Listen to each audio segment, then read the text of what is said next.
Selamlar arkadaşlar, hoş geldiniz. Umarım ki hepiniz iyisinizdir. Senenin sonuna doğru yaklaşıyoruz. Bir çekiliş videosu gelecek 31 Aralık gecesine kadar, bilginiz olsun. Ama öncesinde artık hani baktım ki yorumlarda, çünkü çok fazla biraz şiddetli bir ısrarla aklınızdaki kişiye yönelik bir video istiyorsunuz.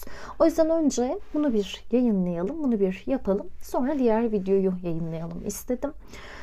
Aslında son videodan hemen sonra birkaç video yayınlamak istiyordum ama biraz diş problemlerim çıktı arkadaşlar ve bir türlü bitmedi. Aslında hala biraz ağrım var. Konuşurken biraz zorlanıyorum. O yüzden kusura bakmayın. Ama hani sizi de daha fazla açıkçası böyle bekletmek istemedim. O yüzden bugün böyle 3 deste hazırladım. İçlerini de göstereceğim, o şekilde çekersiniz. Konumuz, aklınızdaki insan size neyi çok söylemeyi böyle isterdi? Neyi dile getirmeyi? Sizle ilgili olabilir, ilişkinizle ilgili olabilir. Biz bu insanı alsak, masaya yatırsak bize neler söylerdi sizinle ilgili, burayla ilgili? Buna bakacağız. Tabii ki duyguları ağırlıklı olacak. Hani herhangi bir gelecek öngörüsü vesaire taşımayacak. En azından bu açılım taşımayacak. Onu başka videolarda yaparız. Şimdi size desteleri tanıtayım. Birinci destemiz burası olacak. Böyle bir arka yüzü var destenin. İç yüzünde de böyle, ben çok severek aldım bu desteği. Çok fazla da kullanmadım henüz. Böyle bir destemiz var. İkinci destemiz zaten uzun süredir bildiğiniz bir deste. Aşağıya bu arada isimleri ve linkleri bırakırım destelere dair. Açıklama kutusunda zaten her türlü bilgiyi bulabilirsiniz. Bu destemiz var. Üçüncü destemiz ise yine çok severek aldığım, kullandığım bir deste.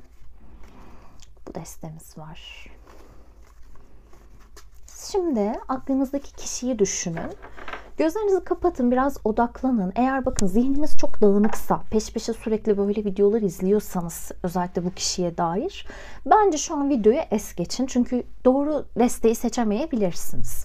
Zihninizi şöyle bir boşaltın. Sonra o kişiyi gözünüzün önüne getirin. Deyin ki, ya sen bize dair ya da bana dair neyi söylemeyi çok isterdin? Konuş bakalım. Sonra gözlerinizi açın ve şöyle bir bakın. Bu 3 desteden hangisi ya da hangileri size göz kırpıyor? Birden fazla deste arasında kalırsanız 2 ihtimal var. Ya dediğim gibi çok fazla video izliyorsunuzdur, açılım alıyorsunuzdur. O yüzden enerjiniz dağılmıştır. Doğru seçim yapamıyor olabilirsiniz. İkinci ihtimal ise belki o çekildiğiniz her desteden duymanız gereken 1-2 cümle vardır. Belli olmaz. Buna göre lütfen kendi ruhsal durumunuza göre de bir tayin yapabilirsiniz. Şimdi siz dediğim şekilde videoyu durdurun, seçiminizi yapın. Ben ilk destemizle açılıma başlıyor olacağım. Yeniden merhabalar, birinci deste sahipleri. Şimdi siz de benimle birlikte o kişiyi gözünüzün önüne getirip sorunuzu sorabilirsiniz. Sevgili birinci destenin aklındaki kişi. Birinci deste sahiplerine neleri söylemeyi, bu kişilerle ilgili, duygularınla ilgili neleri söylemeyi çok isterdin? Birinci destenin aklındaki kişi. Şöyle bakalım. Net bir şekilde gözüksün size de.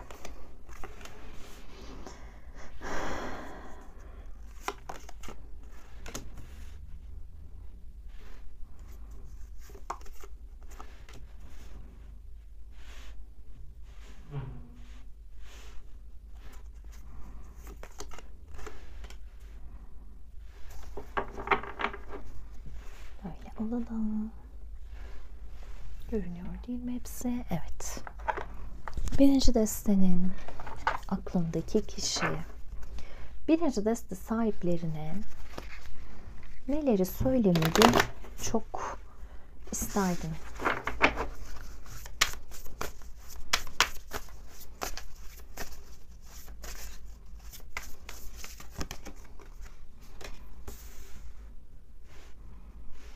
Konuyla ilgili belli ki netlik kazanmaya çalışıyor ama Çok da bunu becerebiliyormuş gibi gözükmüyor.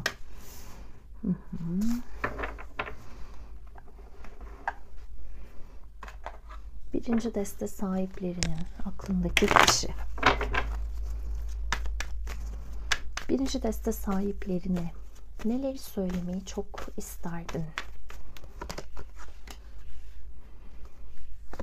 Bu konu evet çok ağır basıyor. Şu kamera açısını bir tık kaldırıp geliyorum. Yukarı alacağım biraz. Bu şekilde daha iyi gibi. Şimdi şuradan bir kart alalım.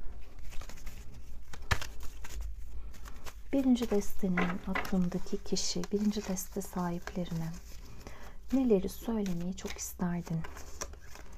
Soul connection. Ruhsal bağlantı.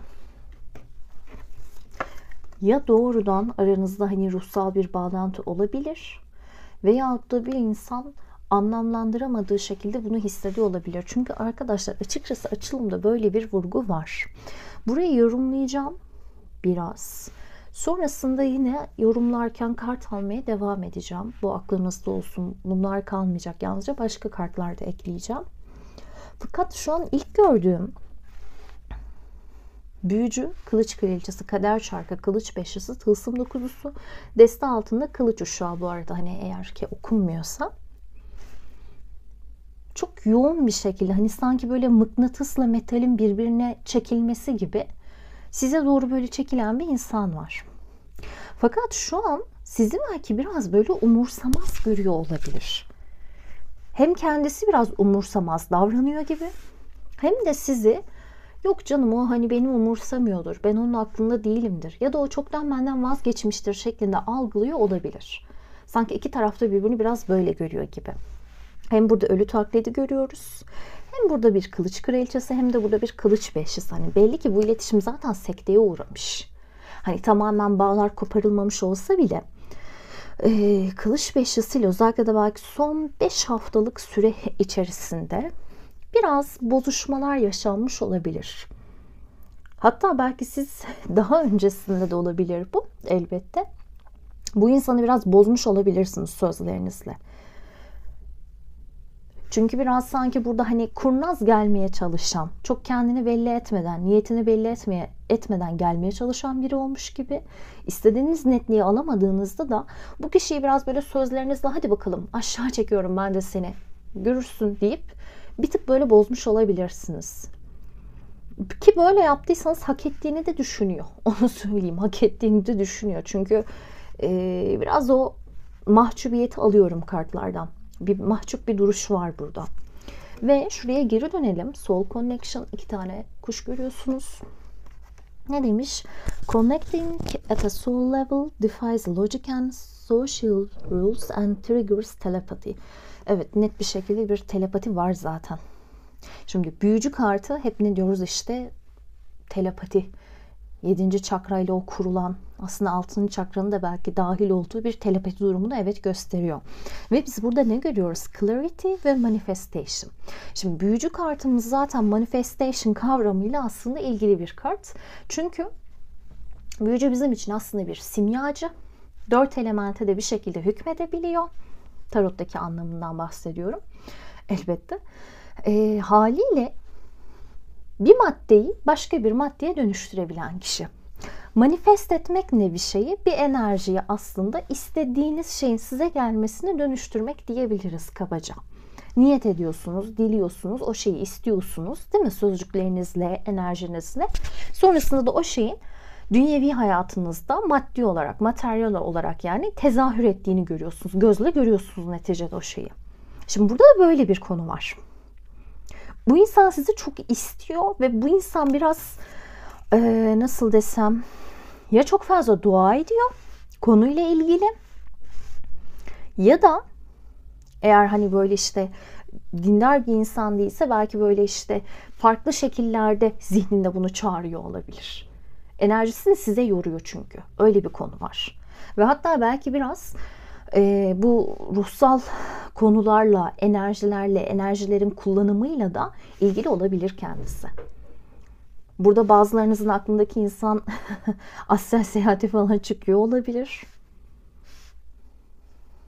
Bazıları hatta böyle bir takım şeylerle ilgileniyor olabilir. Böyle kendi içinde bir şeylere bakma vesaire gibi. Belki astrolojiyle ilgilenenler olabilir burada. Kader çarkına şöyle bir bakın, çünkü horoskopu görüyorsunuz. Çok aslında bence bu dünyaya uzak olmayan bir insan var burada. Ve bu insanın 6. çakrası, yani 3. göz çakrası da bayağı belli ki aktif bir şekilde çalışıyor. Çünkü clarity kartı şey gibi düşün. Hani vardır ya böyle sihirli küre. Oraya bakıp bir gerçeği, işte bazen geleceği, bazen bir işin aslını görmeye çalışırsın. Bazen de geçmişi evet görmeye çalışırsın. Hani onun gibi sanki aranızdaki durumu da net bir şekilde anlamaya çalışıyor gibi bu insan. Burada yine dolunay teması görüyoruz. Belki geride bıraktığımız dolunay ya da yaklaşmakta olan bir dolunay yine bu kişi için bir önem arz ediyor olabilir. Biraz sanki burada ritüel yapan bir insan var gibi, bilmiyorum.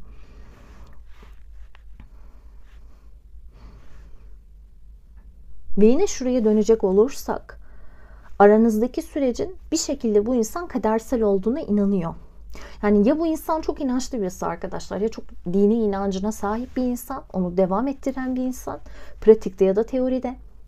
Ya çok yani ben spiritüel kavramı çok sevmiyorum, o yüzden çok kullanmıyorum. Hani bu yüzden ruhsal, ruhani demeyi tercih ediyorum, ama yani maneviyatı, o spiritüel yanı evet yüksek bir insan olabilir. Veyahut da bunların farkında olması bile bazı kişilerin hani o şeyleri de, çakraları açık, algıları açık. O şekilde olabilir. Yani bunun farkında olmayabilir mesela. Bilinçli olarak bir uygulama yapmıyor olabilir. Bir şeyi praktis etmiyor olabilir. Ancak kalbi temizdir. Tamam mı? Hani bir şey vardır. Görür. Rüyasında görür. Ona malum olur. Onun duası kabul olur. Bir şekilde böyle şerden beladan korunur. Öyle bir yapı var bu kişide.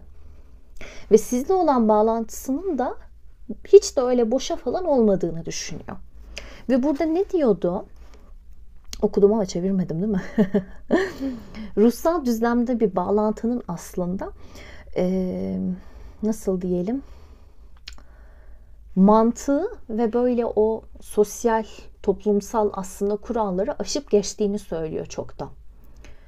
Ve telepati düzeyinde bir iletişimden, telepatinin tetiklenmesinden bahsediyor. Aileyle aranızda sizin belli ki çok yoğun, çok aktif bir telepati olduğunu söylüyor. Rüyalarında görüyor olabilir sizi. Ya da böyle hani şey deriz ya, daydreaming, böyle gündüz gözüyle hayal görme. Gün içinde hayal görme. Bir şekilde böyle sizin hayalinizle konuşma. Hani yaparız ya bazen, karşımıza bir insanı alırız. Onunla böyle dertleşiriz, konuşuruz. Özlediğimiz bir insanla vesaire, kaybettiğimiz biriyle. Aynı onun gibi. Kendiyle dertleşiyor evet kişi aslında, ama sanki burada size hitap ediyor gibi. Zaten şu anda çok üzgün oldu ve bir taraftan da böyle bir rol yapma, bir şeyleri umursamıyormuş gibi davranma sürecinde de olduğu gözüküyor. Bağımsızlığına düşkün bir insan. Belki bu yüzden de hani çok istediğiniz şeyi size verememiş olabilir. Çünkü burada hani öyle çok ilişki düşünen, ilişki isteyen, hani ilişkisiz yapamayan birisi yok açıkçası. Aksine gayet yalnızlığıyla, bekarlığıyla, kendisiyle mutlu bir insan var. Ama işte onu da belli ki şaşırtan, hani bu insan benim için niye özel? Ne var burada? Ben niye sürekli bu kişiyi düşünüyorum? Niye bu X benim kafamdan bir türlü gitmiyor? Hani burada kadın da olabilirsiniz, erkek de, farklı bir şey de, hiç önemli değil. Bu kişiyi ben hani niye unutamıyorum? Niye sürekli aklımda? Bunu sorguladığı anlaşılıyor. Burada ikizler, terazi, yay, kova, başak kendini gösteren burçlar. Haliyle o yüzden Haziran, Eylül, Kasım ve Aralık kova süreci, son 5 haftalık süreç, Eylül dönemi, bu süreçler önemli olmuş olabilir. Bu da aklınızda bulunsun. Peki şimdi biraz daha kart alalım. Ama diyor ki özetle, tarot kartlarınızı kaldırmayacağım. Ben seninle bir iletişime geçeceksem de, ya da hani iletişimde de tabii ki olabilirsiniz. Seninle bir şeyleri enine boyuna konuşacaksam bile çok iyi kararlar almalıyım. Çünkü sonrasında üzüleceğim bir şey yapmak istemiyorum. Burada bu arada birinizden birinin kedisi olabilir. Özellikle belki kara bir kedi, siyah bir kedi. Ve hani dikkat ederseniz zaten kızın siyah saçlarıyla kedi artık bütünleşmiş. kedisiyle dertleşen bir insan var burada. Bu siz de olabilirsiniz karşı tarafta bu arada. Hani sanki böyle kedisiyle köpeğiyle dertleşen bir insan var gibi gözüküyor. Şimdi birkaç kart daha alalım.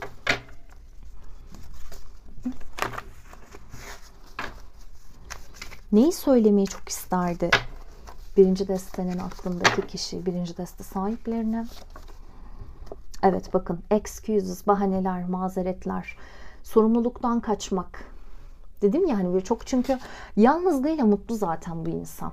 Hani ailesinden erken yaşta ayrılıp tek yaşamaya başlamış olabilir. Özgür, dik başlı olabilir. Yani çok zaten böyle hani sürekli insanlarla iç içe olayım, dip dip olayım gibi dertleri yok aslında. Teasing. Hani böyle çaktırmadan böyle insanlar birbirini böyle kışkırtır ya, işte hareketiyle, bakışıyla, sözüyle vesaire. Bundan bahsediyor. Love undercover. Yani üstü örtülü, üstü kapalı aşk, sevgi. Belki hiçbir şey dile getirilmiyor. Belki hiçbir şey konuşulmuyor.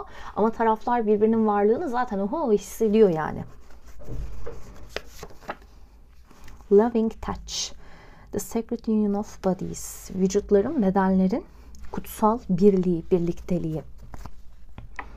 Ve zaten hani burada da o şeyi gördük. Nasıl desem, o ilahi, o kadersel, ruhsal bağlantı, yani en azından bu kişi böyle hissediyor. Büyücü, kader çarkı, hani orada aldığımız manifest kavramı, buradaki işte o ruhsal bağlantı bunu anlatıyor aslında. Hani sen benim için özelsin, bu kadar. Sen benim için özelsin. Şimdi şu desteden de almak istiyorum. Neyi söylemeyi çok isterdi bu kişi size? Birinci deste. The masculine. Biraz bu arada belki bu insan orta yaşlarına yakın olabilir. Hani 20'leri çoktan geçip 25'leri belki çoktan geçip birazcık daha ileriki yaşlara dönük olabilir ya da ilişkileri yaşama şekli bu şekilde olabilir. Olgun bir insan var çünkü karşımızda, bir denge kurabilen bir insan var bir noktada. Ona göre olgun. O kendini olgun görüyor. Ve şurada arkada iki çocuk var. El ele görebiliyor musunuz? Hani sanki bu böyle onun hayal düzleminde ya da rüya düzleminde ikinize dair gördüğü bir şeymiş gibi. Hani bir vision gibi düşünebiliriz. Bir görüntü gibi düşünebiliriz bunu. Ve bunu düşündüğünde belli ki bulutların üzerine çıkan bir insan var. Burada çok vurgulanmış bulut teması. Ve yine bakın ay döngüleri var burada. İşte yeni ay, dolunay, hilal fazı vesaire. Haliyle bu ilişki bir şekilde belki ay döngülerinden etkileniyor olabilir. Hani eğer ki geri dönüp bakarsanız aranızdaki bir takım belki önemli süreçlerin ne zaman geçtiğine, işte orada yeni ay, dolunay vesaire o dönemlere denk geldiğini belki görebilirsiniz. Ve belki yine sonbahar dönemi, yani Eylül, Ekim, Kasım aranızdaki bu ilişki için, bu bağlantı için önemli olmuş olabilir. Ve maskülin kartında şunu görürüz aslında. Şimdi maskülin enerji bir şeyleri yapma, oluşturma enerjisi olduğu için, aksiyon alma enerjisi olduğu için kendisinin ben burada daha aktif rol almalıyım, farkındayım. Ama işte gözlerimi kapatıyorum dediğini belki görebiliriz. Dikkatli bakarsak yaşlı kadının bulutlar böyle gözlerini kapatıvermiş. Halbuki bir gücü de elinde bulunduruyor. Hani belki bu yüzden siz ona hani sen bak yapsan yapabilirdin. Sen istediğinde bir şeyleri yapabilecek bir insansın. Ama yapmamayı tercih ettin diyor olabilirsiniz. Böyle bir konudan da bahsediyor. Şimdi şuradan başka konuşturma kartları alacağım.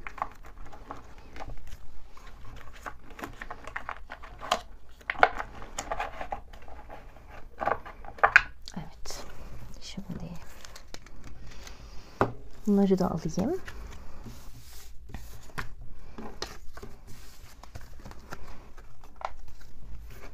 Haydi bakalım. Birinci deste sahipleri. Aklınızdaki bu kişi size neyi söyleyebilmeyi çok isterdi?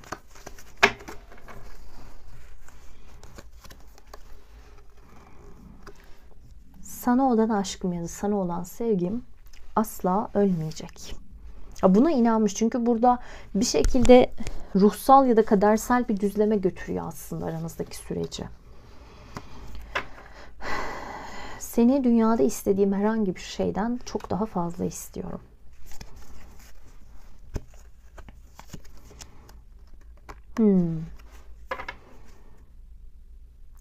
Sizi incittiği için üzgün olduğunu söylüyor arkadaşlar. Hani seni her ne şekilde incittiysem, yaraladıysam bunun için üzgünüm. Zaten burada hani kılıç beşlisinde o şey çok belirgin değil mi ya? Hani yendiği kişinin sanki böyle mezarının başında yas tutan biri var gibi. Kazanırken kaybetmiş gibi aslında. En iyisi değilim, biliyorum. Ama seni seviyorum.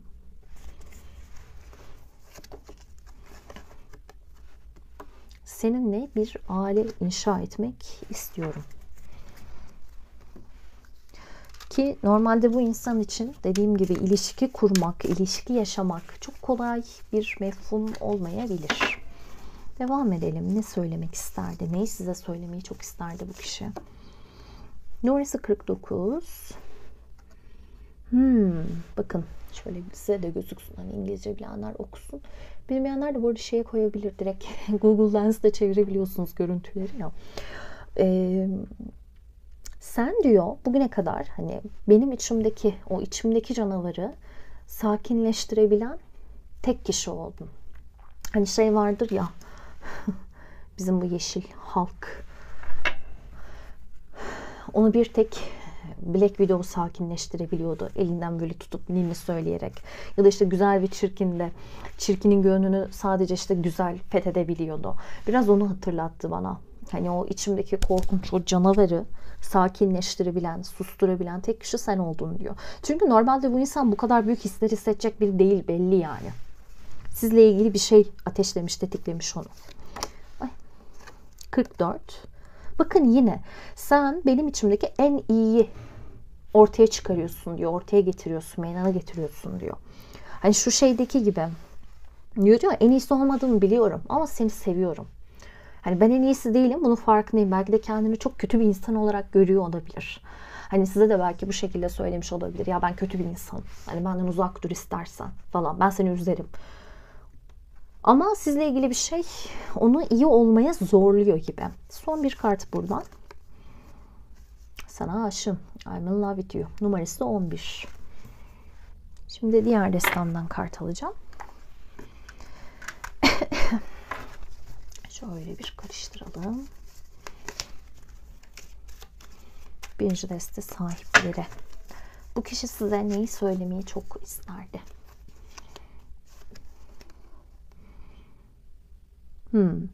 Herhangi bir şey konuşabiliriz. Aslında biraz konuşarak aşmak da var burada bir şeyleri. We can talk through anything. Yani her şeyi konuşabiliriz. Özellikle belki kimseyle iletişim kuramadığı halde doğru dürüst sizinle bunu yapabildiğine inanıyor olabilir. Hayır, bu senin hatan değil. Eğer özellikle son konuşmalarınızda ya da süreç içerisinde bu insan belki sizi bir şeyler için suçladıysa hayır aslında senin suçun değildi şeklinde bir itirafta bulunuyor. Birlikte her zaman çok eğleniyorduk ya da eğleniyoruz aslında. Sensiz yaşamayı reddediyorum. Bütün kalp renklerim de dizde. Hadi aynı sayfada buluşalım. Yani uzlaşalım demek istiyor aslında. Aynı sayfaya gelmek, uzlaşmak. Bir de destanla şey dikkatimi çekti buradaki mesaj. Geçmiş hani yükümü, o geçmiş bavulumu, bagajımı buraya getirdiğim için üzgünüm diyor. Belki kendi geçmiş ilişkilerinde ya da doğrudan hayatındaki, geçmişindeki yaşadığı şeylerden dolayı burada size biraz kötü muamele etmiş olabilir. Çünkü çok burada böyle bir yılgınlık, bir pişmanlık, utanma mevzusu da var. Böyle bir konudan da bahsediliyor. Birinci deste. Fakat deste altında bir kılıç uşağı görüyorum. Biraz böyle gözü kulağı siz ne yapıyorsunuz, ne ediyorsunuz bunda olabilir. Hani her hareketinizi izleme, Ya da eğer fiziksel düzlemde birbirinizi göremiyorsanız sosyal medyadan biraz stalklama durumunda olabilir. Ve belki bir iletişime geçmek için de ya da böyle bir şey kolluyor olabilir. Hani bir fırsat bulayım, araya gireyim, uzlaşayım diye. Ama bayağı burada derin bir bağlantı var olarak geldi. Birinci deste. Açılımımız böyleydi. Dediğim gibi ay sonuna kadar bir çekiliş videosu yükleyeceğim. Onun için bence beklemede kalın. Uzun da bir açılım olacak. O bayağı uzun bir açılım olacak. Dilerim ki açılımı sevmişsinizdir. Sevdiyseniz yakınlarınızla da paylaşmayı unutmayın. Yorumlarınızı da beklerim. Kendinize iyi bakın arkadaşlar. Diğer videolarda görüşmek üzere. Hoşçakalın. Merhabalar. İkinci deste sahipleri. Umarım ki iyisinizdir. Şimdi ben kartlarınızı karıştırırken siz de niyet alın. Siz de o soruyu sorun. Biraz yorumlayacağım, sonra yine kart açacağım. Biraz yorumlayacağım, sonra yine kart açacağım. Çünkü bütün kartları açtığımda masaya sığmıyor. Ben de o tıkış tıkış görüntüyü sevmiyorum. Çok estetik durmuyor. Şöyle bir bakalım. İkinci deste. İkinci destenin aklındaki kişi, ikinci deste sahiplerine neyi söylemeyi çok isterdi? Kendiyle ilgili, duygularıyla ilgili ne söylemeyi çok isterdi? Değnek kralı. Aziz. Dünya. Tılsıması. Kupa kraliçesi. Ve deste altında bir kılıç beşlisi. Kılıç beşlilerinden gidiyoruz. Hadi bakalım. Şimdi şu destemizden alalım. İkinci deste sahiplerinin aklındaki kişi onlara neyi söylemeyi çok isterdi? Talent, yetenek, answers. Buradaki karakteri de hep Aziz'e benzetiyorum, biliyor musunuz?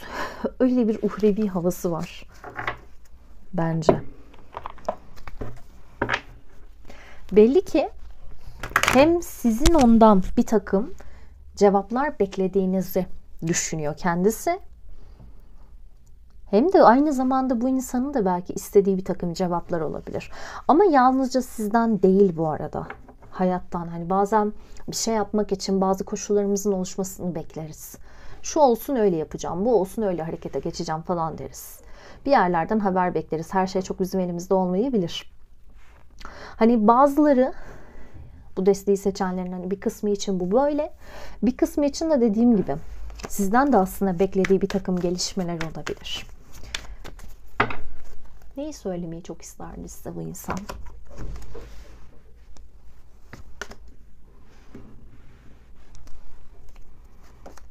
Evet, şimdi kılıç beşlisiyle uyumlu bir kart aslında. Anlaşmazlık ve çatışma, hatta deste altında bile yol ayrımı kartı geliyor. Demek ki burada da bir şekilde aslında iletişimler kopmuş. Taraflar birbirlerini görüldüde bırakmış olabilir. Belki engellemede bırakmış olabilir. Burada da çünkü bakalım süreçlere. Ağustos ayı var. Nisan, Mayıs gelmiş. Temmuz ayı gelmiş. Son 5 haftalık süreç gelmiş bazıları için. Bazıları için de sanki sene sonu önemli olacak gibi. Çünkü burada gördüğüm burç grupları Aslan, Boğa, 4 burcun sabiti. Yine işte Aslan, Boğa, Akrep, Kova, Yengeç ve Kova. Çok böyle, hani Yengeç önce ama diğerleri çok böyle sabitlerden gelmiş. O süreçler önemli olmuş olabilir. Hani bu siz ya da bu kişi bu burçtan anlamında değil bu söylediğim burçlar. Bunları dönemler gibi düşünün. Karakter özellikleri aklınızda olsun. Neyi söylemeyi çok isterdi size ikinci deste sahipleri bu kişi? Divine Timing. Direkt dünya kartıyla bir şey oldu sanki. İlahi zamanlama dediğimiz şey. Divine Timing. İlahi zamanlama. Ne demiş? Time is an illusion. There is only now. Zaman sadece bir illüzyon. Sadece şu an var. Sadece bu an var. Geri kalan aslında zaman kavramı bir illüzyon. Choose love now and others will join. Şimdi sen aşkı seç, diğerleri de sana katılacak diyor. Biraz sanki taraflar böyle neyse birbirini suçluyor mu? Birbirini sanki çok şey yapacağına, yapabileceğine inanıyor taraflar ama hani bilerek yapmıyor gibi bir şey var burada. Yani düşünce bu gibi. Eğer siz bu insana bunu diyorsanız, hani sen istesen yaparsın, bak işine gelmediği için yapmıyorsun. Hani biraz bunu diyormuş gibi, hani benim yapacağımı söylüyor, işime gelmediği için bir şeyleri yapmadığımı söylüyor. Ben de tam tersi, hani istese o yapar diye düşünüyorum. Biraz böyle bir çekişme, bir inatlaşma var gibi. Çünkü aslında taraflar birbirlerinin çok yetenekli olduğunu düşünüyorlar belli ki. Bu tarafta çünkü yetenekli, siz de çok yeteneklisiniz. Ve bu insan hani sizin için zaten ne derdi, neyi söylemeyi çok isterdi dediğimizde sizin özellikle bakın ellerinizin bir şifa kaynağı olduğunu düşünüyor olabilir. Ellere dikkat edin. Eller çok vurgulanmış. Kupa kraliçesinde de hani ellerin vurgusunu görüyoruz. Tılsımasında da bunu görüyoruz. Ve şurada Answers kartında, cevaplar kartında yine ellerin önemli olduğunu görüyoruz. Burada böyle yetenek kartında dans eden biri var. Dünya kartında da aslında dans etmeye yakın birisi var. Kendi kuyruğunu yiyen yılan sembolünün içerisinde. Sanki bu insanın çözülemeyen böyle bütün dertleri, bütün sorunları, aslında siz böyle ona bir elinizi böyle dokundursanız, onu dinleseniz, elinizi onun böyle alnına falan koysanız, sanki onun böyle baş ağrısını dindirecek gibisiniz ona göre. Bir şifa kaynağı olarak görüyor sizi. Böyle bir şey var burada. Yani senin dokunuşun, hareketin, yaptığın yemek, pişirdiğin yemek, yani elinizle yaptığınız şeyler çünkü. Bu insana bir uyum, bu insana bir sükunet aslında getiriyor belli ki. Keza diyor ki evet biliyorum, sen de beni çok hani kapasiteli bir insan olarak görüyorsun. Bu yüzden de bir şeyler yapmadığımda hani sen istesen yaparsın, bak istemediğin için yapmıyorsun diyorsun diyor bana. Doğru diyor, bazı şeylerde de inat ettim, evet yapmadım. Çünkü açıkçası biraz bencil bir insan olabilir kendisi. Biraz bunu kabul ediyor. Ben diyor biraz bencilim, evet. Biraz ben merkezci, hani egoist dediğimiz şey aslında. Fakat sanki öyle bir durum olmuş ki hani şey olur ya, kavga edersin, tartışırsın, iki taraf da haklı çıkmaya çalışır. Ama burada kimsenin haklılığı bir işe yaramamış. Çünkü ipler kopmuş. Ve şu anda da kafasının içinde adeta bakın buradaki yüz silüetlerine, suratlara. Hani sanki böyle hani deriz ya, kafamın içinde bir sürü ses konuşuyor. İçimde hani bir sürü ses var. Hepsi başka bir şey söylüyor diye. Öyle bir şey yaşanıyor gibi. Ve bu insan, bir kısmınız için bu geçerli yüksek ihtimalle. Çünkü çok bariz ya da yoğun bir etki değil. Bir takım çevresel koşulların, hani olur ya arkadaşlarımız, ailemiz, bunların da ilişki için bir sıkıntı oluşturduğunu, sorun oluşturduğunu söylüyor olabilir. Aslında Dünya kartı ve Aziz'le birlikte sizin yanınızda adeta bir cenneti bulmuş kendisi.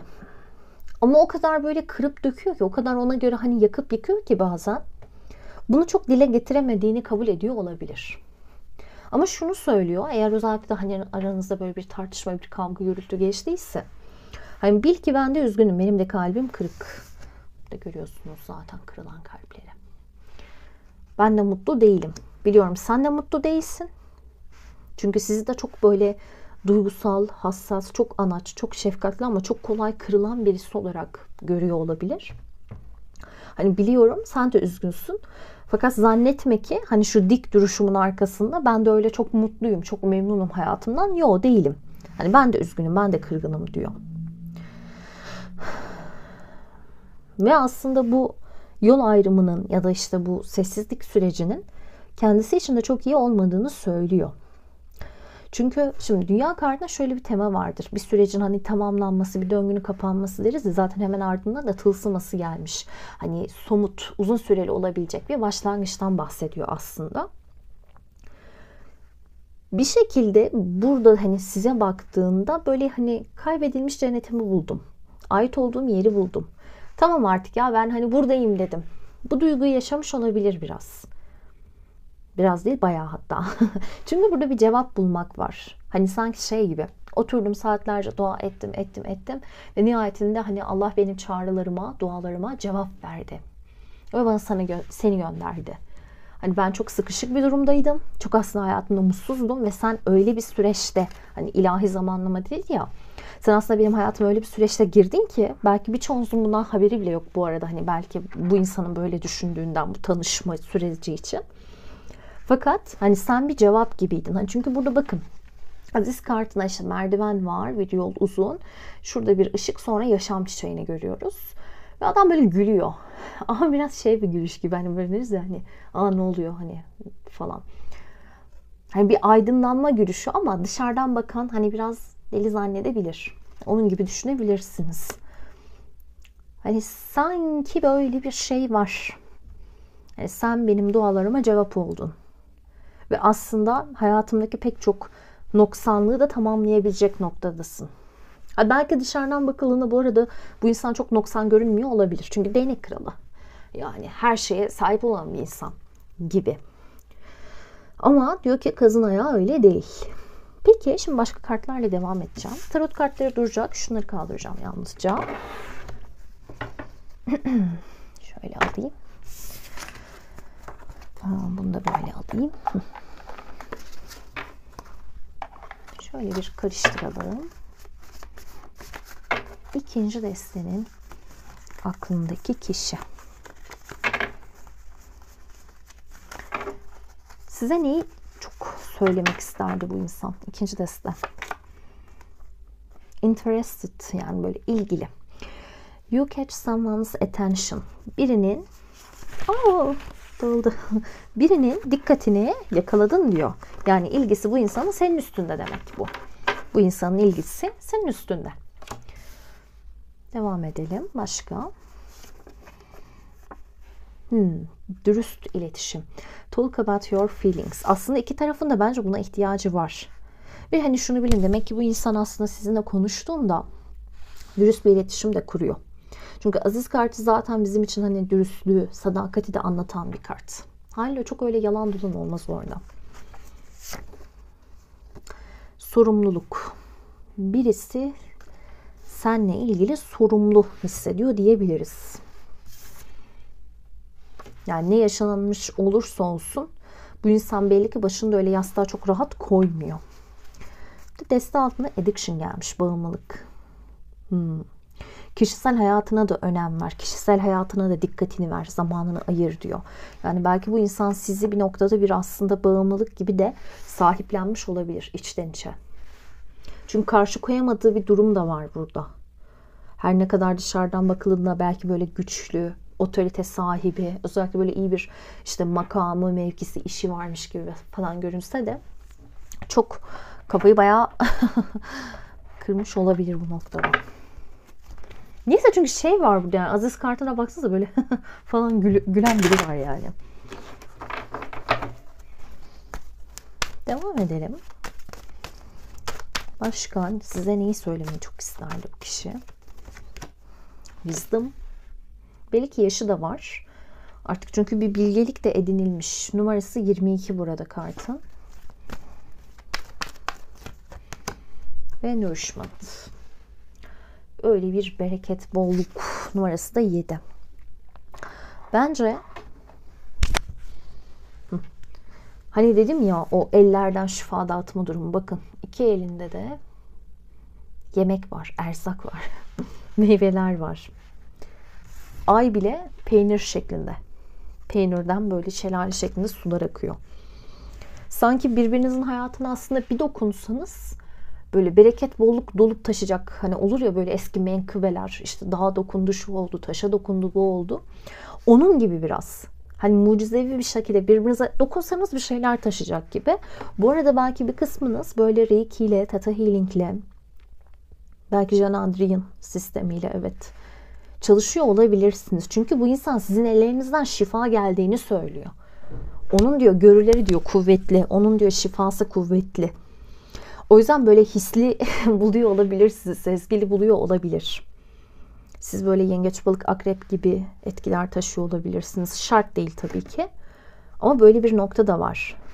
Ve şunu söylüyor. Ben diyor seni çok iyi tanıyorum. Sen diyor bakma benim böyle artist gezdiğime. Çünkü artık böyle okumuş, yani oradaki bütün kitapları okumuş. Ne olduğunu biliyor. Onun derdi yıldızlara ulaşmak. Ki sizde keza bu kapasiteyi de görüyor, söyleyeyim. Hani size baktığında ya evet benim işte sevgilim ya da benim bu sevdiğim insan, benim bu sevdiceğim yetenekli diyor. İstediği yere ulaşır diyor. Özellikle hani bu aranız kötü değildir ama diyelim ki işte partnerinizdir. Hani size baktığında ay hani iyi ki benim hayatımda, hayatımı güzelleştiriyor sağ olsun falan diyor olabilir, bilginiz olsun. Şimdi konuşturma kartlarınızı alacağım. O yüzden yine burayı kaldırıyorum. Veya konuşturma kartı alacağım çünkü. Neyi şöyle bir bakalım. Şununla başlayayım yine. Birinci deste öyle yaptık çünkü. İkinci deste sahiplere. İkinci deste sahiplerinin aklındaki bu insan. Onlara karıştıramadım. Neler söylemeyi çok ister? Şu ikisi fırladı, alalım. Bakın çok güzel. Beni en iyi versiyonum olmaya şey yapıyorsun, yani bana ilham veriyorsun diyor. En iyi versiyonuma dönüşmem için, o olmam için bana ilham veriyorsun. Yine bakın hep dedim ya, bir şeyleri böyle dolduruyorsunuz, taşıyorsunuz, hani kaybolan cenneti bulmak gibisiniz, ödül gibisiniz, mükafat gibisiniz diye. Burada da yine ne diyor? Benim bütün ihtiyaçlarımı,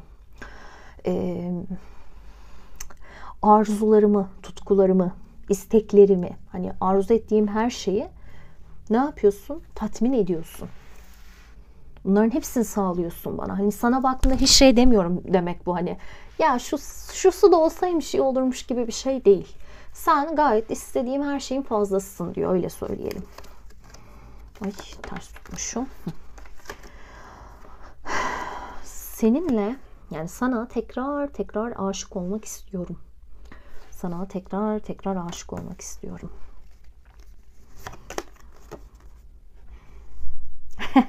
Sana en iyi yönlerimi vermek istiyorum. Hani kendimin en böyle best partları, en iyi yönleri, en iyi kısımlarını sana vermek istiyorum. Çünkü kendini de biliyor, yani bir sıkıntılı, zorlu bir şeyi var. Onunla çok muhatap etmek istemiyor da gibi.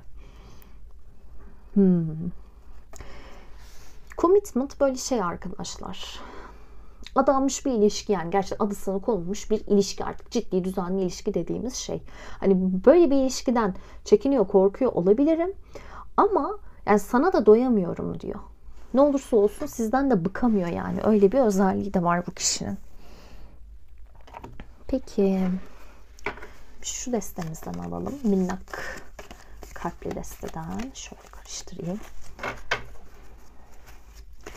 Ne söylemek ister ikinci deste sahiplerinin aklındaki kişi? Bazen benim için en iyisinin ne olduğunu bilmiyorum. O bilmiyor ama işte siz biliyorsunuz. Böyle bir konu var. Bu yüzden size böyle hayranlığı var aslında, çok fazla. Hayranlık besleme, çok saygı duymak var burada.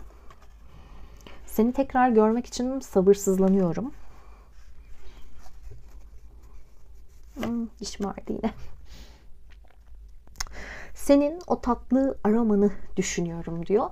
Bunu koku ya da tat olarak düşünebilirsiniz. Aroma dediğimizde çünkü bir şeyin hani kokusunu ve tadını aldığımızda o aromaya sahip oluruz ya.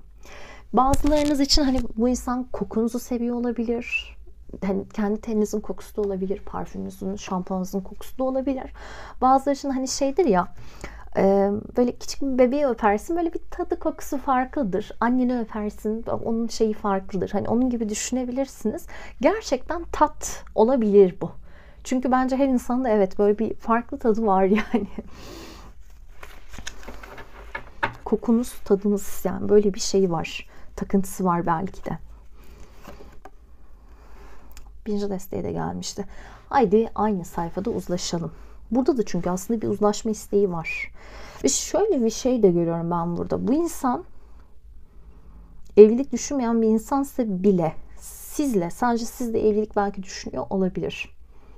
Böyle bir commitment var çünkü. Ve birlikte her zaman çok eğleniyoruz diyor. Peki şimdi şu destemizden de kart alalım. İkinci deste size neyi söylemeyi çok isterdim? Birinci deste gibi. İçimdeki en iyiyi ortaya çıkarıyorsun diyor. Numarası 44. İyi bir karıştırayım tekrar.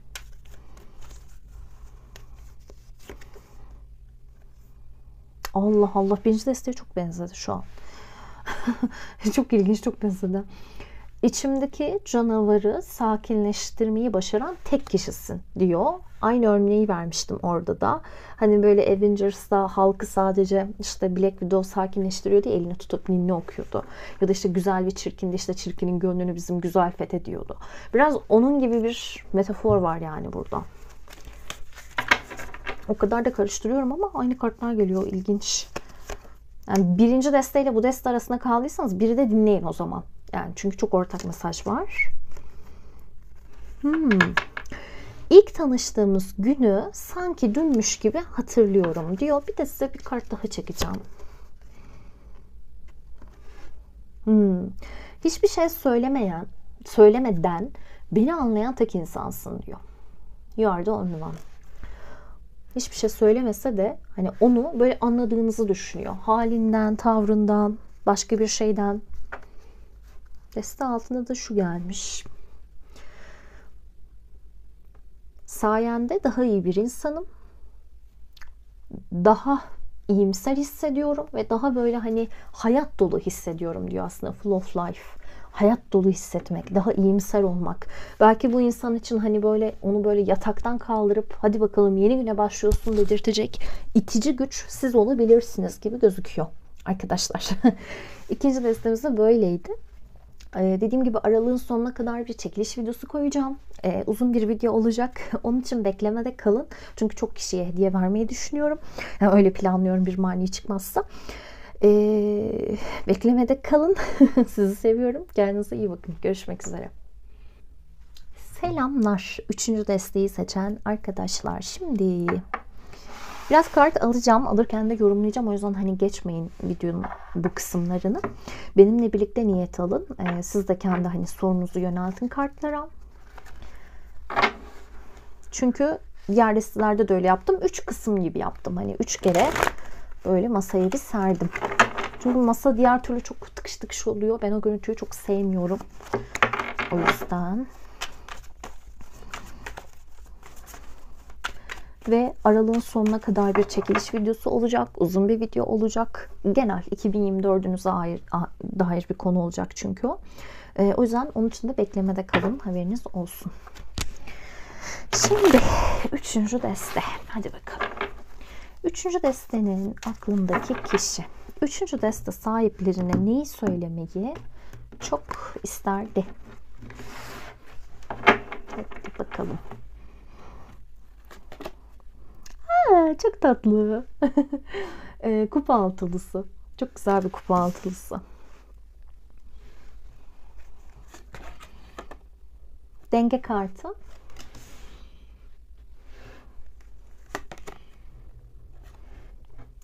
Kılıç elçisi ya da kılıç prensi dediğimiz kart. Page of Swords.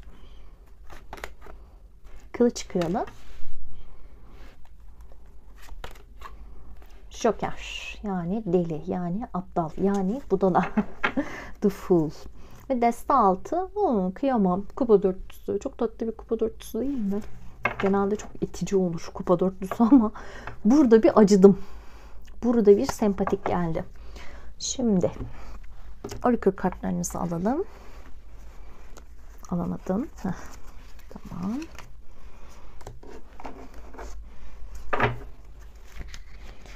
Üçüncü destenin aklındaki kişi. Üçüncü destenin aklındaki kişi. Benim bir bildiğim var. Allah Allah. Turgut Uyar şiiri dank diye geldi şu iki karta bakınca. Benim bir bildiğim var. Sizin alınız al inandım, morunuz mor inandım. Fakat benim dengemi bozmayınız. Ay, bilmiyorum ya sizin için ya da karşı taraf için Turgut Uyar bir şekilde önemli olabilir. Direkt Neyse o şiir geldi zihnime. Şey gibi, çünkü bir taraf bir şey çok iyi biliyor fakat diğer tarafa o bilgi daha gitmemiş gibi. Allah Allah. Sizinle ilgili çok merak ettiği bir şey olabilir. Belki o da bildiğini zannediyordur ama bilmiyor. Ve şuradaki baykuş ne kadar Hedwig'e benziyor. Harry Potter'ın baykuşuna.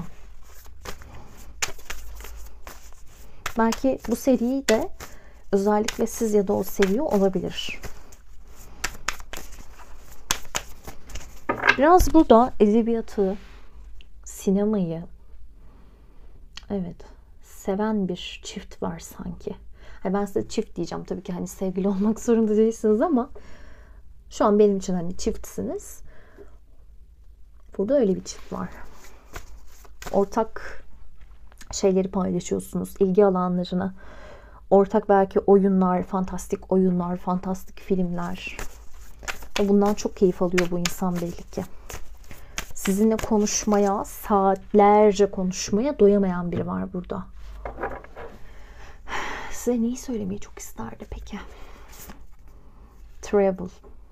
Ve buradaki travel şey gibi değil mi? Hani böyle mistik diyarlara gitmek, fantastik diyarlara gitmek. Hani şey gibi, tabii ki aranızda hani bir mesafe olabilir. Farklı şehirlerde, farklı ülkelerde olabilirsiniz.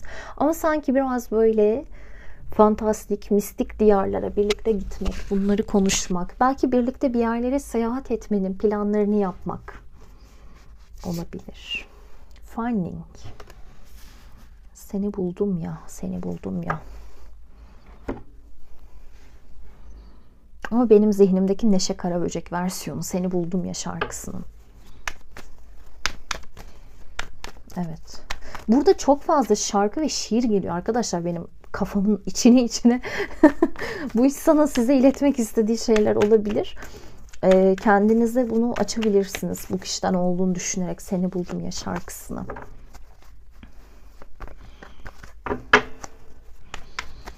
Size neyi söylemeyi çok isterdi bu kişi? 3. deste.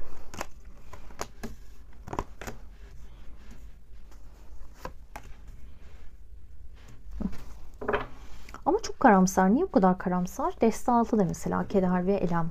Karamsarlık, yorgun hissetmeyi, manipüle ve narsizm. Kendi kendini kandıran bir insan var. Biraz fazla, nasıl desem, hani romantik diyeceğim ama romantik asıl kelime anlamı şeydir ya. Dışa vurumculuk, coşkunluk. Bir insanın bir duyguyu çok böyle hani diplerde yaşaması gibi düşünebilirsiniz. Çok uçlarda. Çok fantastik, çok hayalperest birisi olabilir, öyle söyleyeyim. Ve biraz neye inanıyorsa onu doğru kabul edip hem kendini hem çevresindeki insanları yanlış yönlendiriyor olabilir istemeden. Çünkü kötü niyetli bir insan yok burada ya. Çok çocuksa, hatta genç bir insan olabilir burası. Neyi söylemeyi çok isterdi size? Runner, chaser. Kaçan, kovalayan. Take your turns to run away, to only realize you are running from aspect of yourselves. Hani kaçıyorsun da aslında kendinden kaçıyorsun gibi bir durum var, anlıyor musunuz? Hani bir köşeyi dönüyorsun, oraya gidiyorsun, buraya gidiyorsun, güya kaçıyorsun. Hani aynı Joker gibi. Fakat aslında en nihayetinde neyi fark ediyor? Kaçtığı yine kendisi. İnsan kendinden kaçabilir mi? Hayır, kaçamaz. Ay, ben bir su içip geleceğim. Çok pardon, çok öksürmem geliyor. Tabii ben farkında değilim ama bir saattir konuşuyormuşum. Suyum da yanımdaydı. İçtim ve geldim. Şimdi boğazında düğüm bir şeyleri söyleyemeyen biri var burada. Kendini yanlış yönlendiriyor. Aslında çok hevesli başlamış olabilir bazı şeyleri. Hani başlangıçta gerçekten ayaklarınızı yerden kesecek kadar bir şeyleri çok böyle yüksekten başlatmış olabilir. Kendine de çok kolay gaza getiren bir insan. Bunu da biliyor. Fakat şu an geldiği noktada biraz karamsardır. Olur mu, olmaz mı? Yapabilir miyiz, yapamaz mıyız? Fakat şunu söylüyor. Ben diyor seni çok özlüyorum. Seninle olan paylaşım, hani bu arada birlikteyseniz de özellikle görüşemediğiniz anlarda sizle ilgili anıların çok fazla nostaljisini yapıyor olabilir. Doğrudan, çünkü kupa altısıyla açtı. Her şeyden öte. Bir de kupa altısında biz ne görüyoruz? çocukluk aşkları, böyle çocuksu, masum sevgiler, ruh eşlikleri, birbirinin ruh eşi olma durumları, arada hani ruhsal bir bağlantının olma durumu ve bir tarafın diğer tarafı bir çiçek vermesi. Klasik tarotta da böyledir zaten, hani farklı bir görselle öyle ifade edilir. Sanki size dediğim gibi ulaştırmak istediği bir şey var. Bir söz, bir mektup, bir şiir, bir paylaşım. Belki böyle doğrudan hani farklı böyle bir hediye, bir biblo, bir heykelcik, bir defter, bir şey ulaştırmak istiyor size. Ama biraz dediğim gibi son zamanlarda bu insan depresif takılıyor olabilir. Kupa dörtlüsünde çünkü hani moralini ve motivasyonu kaybettiği için biraz eylemsiz kalan birinden bahsedilir. Ya doğrudan bu kişi bu eylemsizliğin, motivasyonsuzluğun içinde veyahut da kendisi ne kadar bu dediğim hediyeleri, güzel adımları sunmak istese de sizin şu anda bunları alamayacak bir ruh halinde olduğunuzu düşünüyor olabilir. Mantarın altında bakın. Küçük elf kızımız saklanmış. Ama diğeri ne kadar hevesli. Arkadaşı ona böyle kupa getiriyor, çiçekler getiriyor. Fakat kızcağız ağlıyor yani. Boş kupalara bakıyor. Eğer şu an mesela siz çok üzgün olduğunuz için ya da dediğim gibi hayatınızla ilgili belirli konularda çok belki hayal kırıklığı yaşadığınız için kaçmak istiyorsanız, bir şeyle, bir ilişkiyle ya da bu insanla böyle uğraşacak bir ruh haliniz yoksa aslında buraya koşmak istiyor olabilir. Ya da tam tersini yine alabilirsiniz. Bu kişi belki çok kendini kapatmıştır. Siz ısrarla ona bir şeyler sunmak istiyorsunuzdur. Fakat her ne kadar tamam kendisinde de bu duygunun karşılığı olsa da, çünkü aranızdaki o bağ artık oluşmuş zaten. Yine de kaçtığını, kaçındığını söylüyor. Yani bir taraf kaçıyor çünkü o net. Birimiz kaçıyoruz, diğerimiz kovalıyoruz diyor. Şimdi bu kadar hani kişi var, kaç bin kişi izleyecek Allah bilir. Herkes lütfen kendi durumuna göre alsın. Fakat şu bir gerçek. Kaçan da seviyor diğerini, kovalayan da seviyor. Evet. Ve aslında ne kadar bazen belki anlaşılamasa da taraflar birbirinin hani iyi haline, iyi ruh haline denk gelemese de birbirinize çok uygunsunuz, onu söyleyeyim. Öyle bir konu var burada. Birbirinize çok çok uygunsunuz. Yani ona göre. Şu an hani onun bakış açısındayız ya biz. O anlatıyor çünkü ben sana bunları çok söylemek isterim diye. Ve gerçekten hani sizi bulduğunda çok kıymetli bir şeyi bulmuş. Belki diğer yarısını bulmuş gibi hissetmiş olabilir. Ve belki de işte bu yüzden başlarda göklere çıkardı. Ama şu an hiç sanki o insan o değilmiş gibi davranıyor olabilir. Hani şey diyebilirsiniz, ya sen beni eskiden arıyordun, soruyordun, bana bunu yapıyordun, şunu yapıyordun. Belki başta hatta ben kaçıyordum, sen beni kovalıyordun. Fakat şu an sen neredesin? Öyle bir isyan var sanki burada. Çünkü şey diyor, bak ben seni anlıyorum diyor. Sen de diyor haklısın ama sen de beni anla gibi bir diyalog var.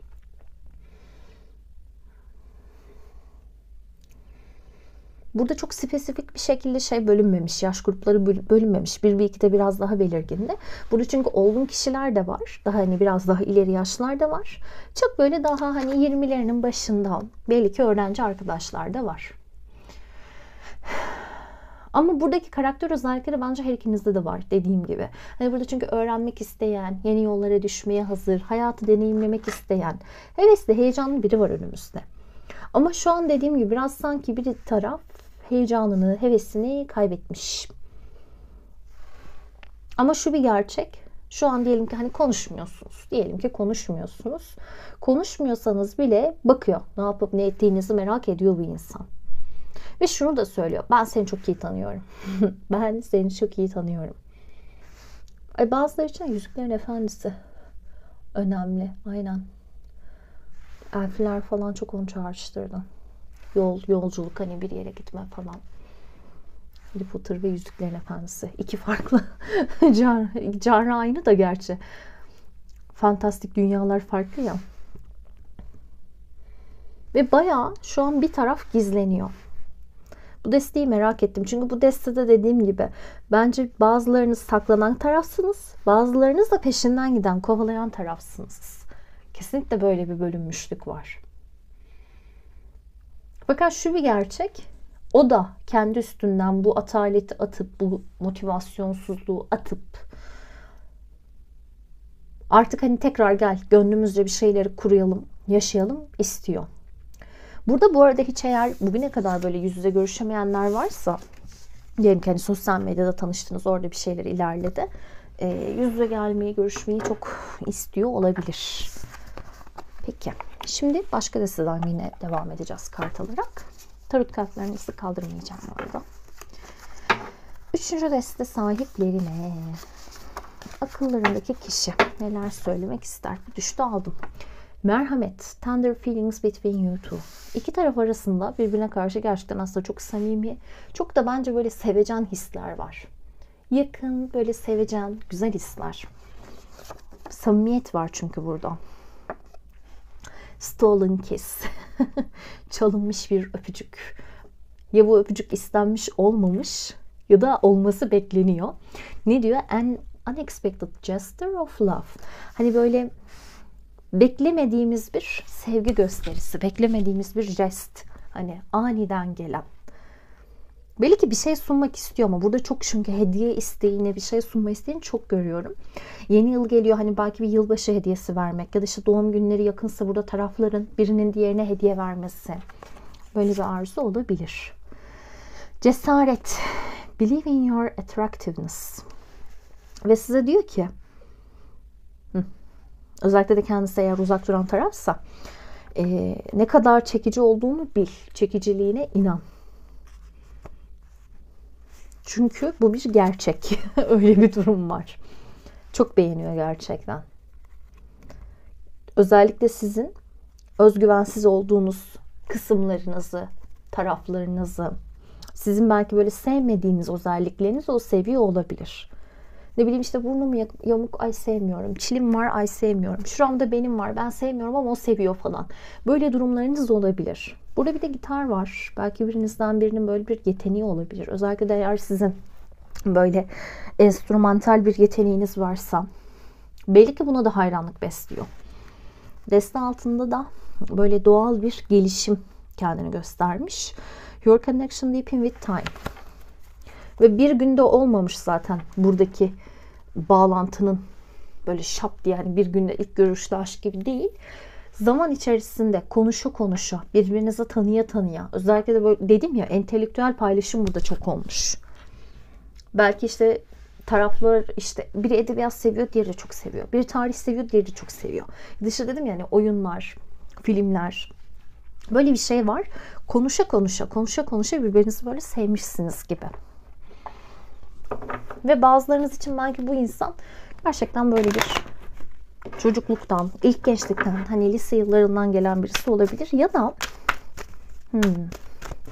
şunu söylüyor gibi sanki, hani sen o kadar masumsun ki bana çocukluğumu hatırlatıyorsun.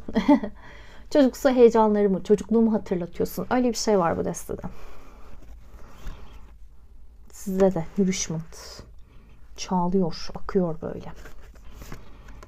The Void. Evet. Çok içine doldurup taşırıyorsunuz. Böyle bir gerçek var.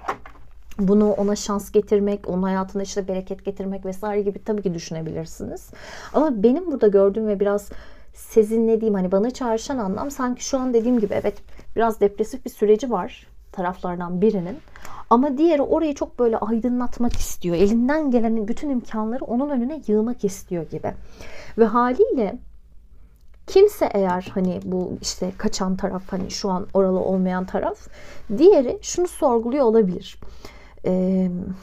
Ben bu kadar burada kendimi paralıyorum. İnsan hani üzgün sürecinde, mutsuz olduğu anda daha çok sevdiğini yanında ister değil mi? Niye istemiyorsun? Hayırdır? Hani beni sevmiyor musun? Böyle bir alınganlık süreci olabilir bu destenin. Çünkü bir taraf diğer tarafa çok alınmış bu kişiye göre. Yani bu insan sizi istiyor bu arada. Yani istemiyor falan değil, kesinlikle onu söyleyeyim.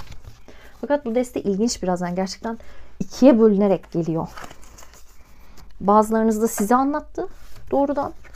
Bazılarında da kendini anlattı. Ay, bunları almayacaktım, pardon. Durmaya devam etsin. Gördüğüm burçları da söyleyeyim. Şimdi konuşturma kartlarınızı alacağım bir taraftan. Akrep, Yay, Kova, yine Kova ve Yengeç. Ama bunu bu burçlardanız gibi düşünmüyorsunuz. Bunu süreç olarak söyleyeceğim. 6 aylık dönem. Ekim'in sonu ve Kasım. Kasım'ın sonu ve Aralık. Şubat. Yine Şubat. Ve Temmuz ayı önemli olmuş olabilir. Bu bağlantı için. Aklınızda olsun. Ay, düştüğümü alıyorum bir dakika. Bakın yine hani aynı konu var. Bizim vibe'ımız, hani birlikte verdiğiniz o dışarıya verdiğiniz enerji inanılmaz ve eşsiz diyor. Hani bir başkasıyla olamayacak bir şey. Bu belli zaten.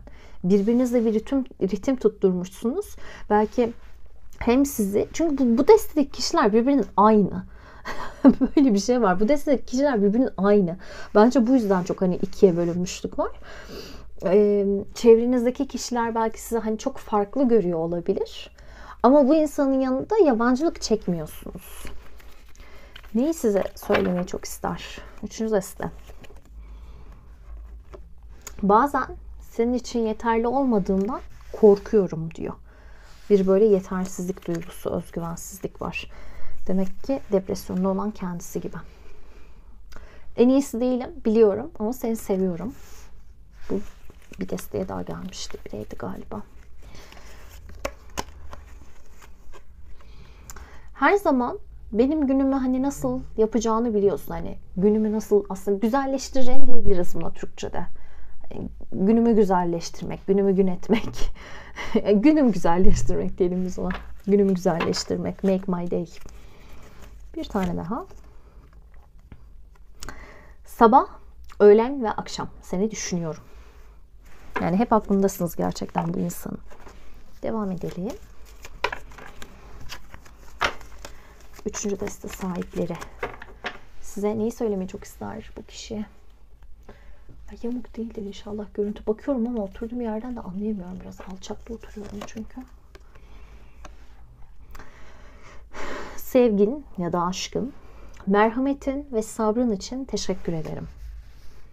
Evet, depresyonda olan bu kişi ya. Siz ona sabır gösteriyorsunuz. Siz ona anlayış gösteriyorsunuz. O da bunlara teşekkür etmek istiyor. Karşılığını vermek istiyor. Ama veremiyor.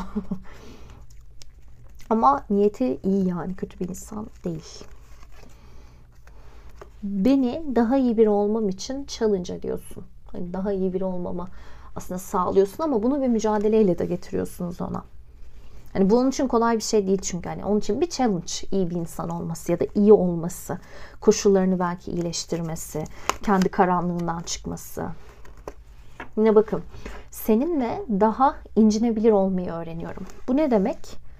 Eğer ben çok kas katı olursam, etrafıma çok böyle duvarlar örersem ilişki yaşayamam değil mi? Bir şekilde incinebilir olmam lazım. Karşımdaki insan beni yaralayabilir. Evet. Ama birbirimize karşı bu duvarlarımızı indirmezsek ilişki yaşayamayız. Bu ilişki yaşamanın insana öğrettiği bir şey. Öyle bir konu. Devam edelim. Sensiz tamamen kaybım diyor. Kaybolmuş hissediyorum yani kaybım derken. I am completely lost without you. Sensiz tamamen kaybolmuşum. Yitik aslında, yitmişim, gitmişim. Seni sevmekten asla vazgeçemem ya da seni sevmeyi asla bırakamam şeklinde çevirebiliriz. Peki bir de yok bu değil pardon. Adresi göremiyorum bir dakika. Az önce kullandık. Şurada. Bunlar birbirine benziyor biraz. Başka size neyi söylemeyi çok ister bu kişi? Üçüncü deste.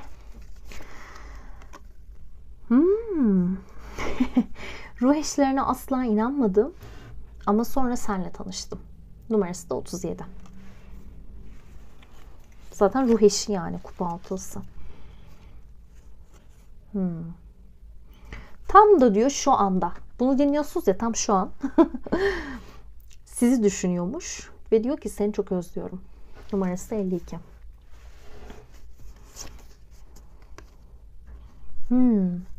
Nerede ne zaman çiçek görsem sen aklıma geliyorsun. Zaten sürekli çiçek gelmişti ya. Belki böyle bir yerden geçiyor. Hani metro durağından, otobüs durağından, metrobüs durağından. Çiçekçiyi görüyor, çiçekleri görüyor. Ay diyor, keşke yanımda olsa da onu alsam. Öyle bir şey var burada. Bir kart daha alacağım. Senin içsel bilgeliğini çok çekici buluyorum diyor. Sizin bilgeliğinizi, zekanızı, belki hayat karşısındaki olgunluğunuzu çok çekici buluyor olabilir. Derler ya, zeka böyledir. Biraz öyle bir konu var. 3. deste. Başka söyleyeceğim bir şey var mı diye bakıyorum. Bu arada eğer çok böyle bir iletişimsizlik varsa ya da iletişim vardır ama hani biraz limoni gibi hissettiriyorsa, sanki böyle Şubat ayı gibi bu insanın biraz daha biz atak tavırlarını görebiliriz. Bu da aklınızda olsun. Umarım videoyu sevmişsinizdir. Yorumlara belirtebilirsiniz. Dediğim gibi çekiliş için beklemede kalın. Hepinizi çok seviyorum. Kendinize iyi bakın. Görüşmek dileğiyle. Hoşçakalın.